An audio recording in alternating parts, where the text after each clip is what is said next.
करेलू जब करेलू हमसे प्यार तो काहे खोजलू दोसर बता। जब करेलू हमसे प्यार तो काहे खोजलू दोसर बता।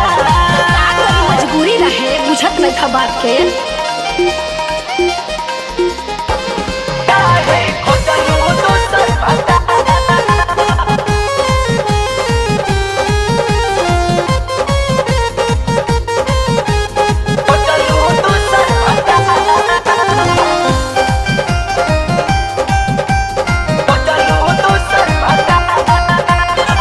भईनी जवान तब से तोहरे के चाहनी, तोहरे के दिलवा के रनिया अपन मनहानी। वो तो पहले के बात रहे करे जा भुला जा।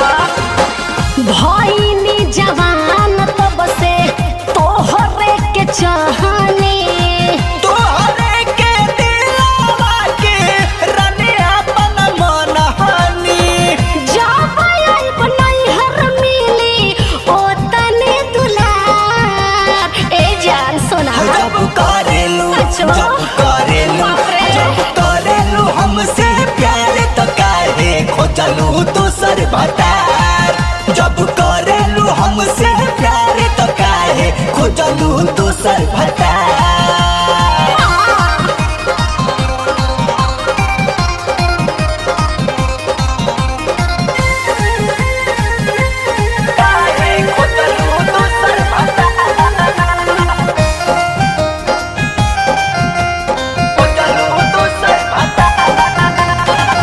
याद धर्मेंद्र दिल में घर बा तोहार हो।